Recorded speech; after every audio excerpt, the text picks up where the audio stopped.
After Wednesday's announcement that Star Wars Episode 8 was moving from May 2017 to December 2017, one of the most asked questions was how Star Wars Episode 8 would affect and be affected by Avatar 2's box office, which was set to be released around the same time. Now, it looks like we won't get an answer to that question. According to The Wrap, Fox has delayed the premiere of Avatar 2, and it no longer will come out in December 2017, and no new release dates have been announced. Dennis, what do you think of the shifting of the release date for Avatar 2? Well, I asked this question on yesterday's movie talk because we talked about Star Wars. Say, was Avatar going to move?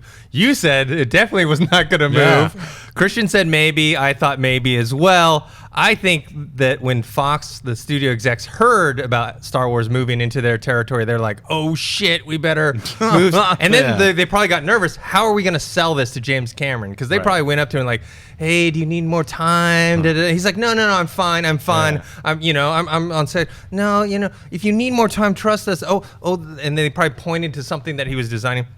Don't you think you would need more work on this? He did this creature, smorgasbord creature, doesn't look as cool as it could. He's like, oh, maybe. That's right. Maybe. So that's how I think. That's in my mind. That's how it happened. Sure. Snap, what do you think? I like that. The smorgasbord creature. Yeah. Don't you need a little more time to develop that undersea world that we're going to? Yeah. I'm shocked that the thing is shocking. I guess not that they pulled it, but that they didn't announce where they're putting it. Mm-hmm. They're just like, it's going to appear somewhere magically, down the line. Obviously, the following year. I don't know if they're going to push it earlier. I don't know. Not sure. I would certainly hope that they push it earlier because now, we've already been waiting 8 years to see this sequel, and they said, look, it's going to come out in December. I know November is kind of rough with all the Marvel films, so maybe they can move it even earlier and just pop it out in September. Oh, we'll see. Clark, what do you think? Yeah, I was not surprised about this actually at all, but I agree with you, Schnepp. I am surprised that they didn't say, okay, we're taking it off this date and putting it here. I think, a friend of mine, Spencer Perry from Superhero Hype, I think, maybe, that's probably wrong, but he tweeted yesterday hey guys, here's what definitely happened. Cameron told Disney, basically they were having a conversation. In his mind, James Cameron and Disney had a conversation where they said, we're gonna put our movie here. And he said, great, I'll get off of that date, sure.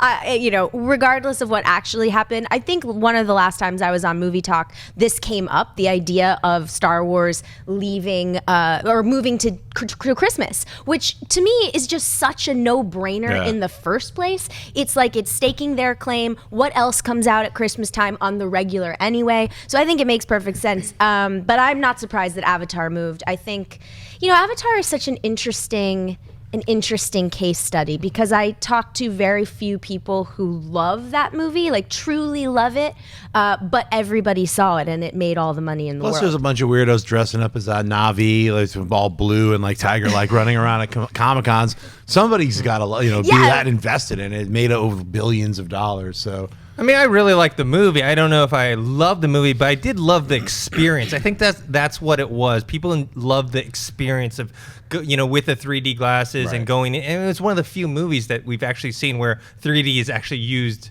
correctly, and so I think that experience was what sold it on people. I don't think it did as well on a Blu-ray or DVD at home. But none of us here are buying that it's delayed for actual real reasons, right? That it's Star Wars. No, it's Life Day, yo. That's why. Star Wars basically just claimed Life Day. They were remember that holiday special with Chewbacca and his family?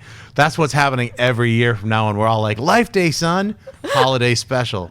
I was listening to a podcast this morning and they were talking about the holiday special. It was Brian Fuller on Kevin Pollak's show. It is funny. You guys should listen to that if you want a horrible account of watching the Star Wars special live and in person. Harvey Korman and Maude, it's all rocking out in the cat. It's it's almost unbelievable when you see it. You're like, how did they even ever think this was good? How is this a thing? Yeah. Anyway. So where do you guys think they're going to put it, though? I would say if they're going to delay it, then they have to push it all the way to a May or June, and I don't know the dates there. They're probably occupied by a bunch of other blockbusters. My prediction would be that they would move it up 2 months and release it in September. So they get ahead of November and December, and then they'll do that with all the other releases, because I think all the other releases are in the same zone of like a December, which now means they'll be head to head with Star Wars for all three of the films. So I would think that wherever they're going to place it, they're going to place it with the other three, like September. So. Okay, I don't know. Maybe I'm thinking more of October or November, just because September is usually not a place that people put like big blockbusters at. I was thinking more spring. Okay. I feel like, Marvel especially has started the summer. Well, actually, that's not true. Fox and X-Men, I think, keep moving the summer movie season back farther and farther and farther, with March dates and things like that. Well, we have Batman v Superman over there. Coming out in March. Yeah, exactly. So I'm actually thinking sometimes some springtime, maybe. I don't know what year. I don't know when. I don't know. I also, this might sound lame, but isn't the whole thing about the environments maybe around Earth Day? Do you think they would ever do that? Possibly. Maybe. Possibly. Who knows? All right. Hey guys, if you like this clip, click here to watch the entire episode. Also, make sure you subscribe to our YouTube channel because it'll help you stay up to date with all the stuff we've got going on here at Collider.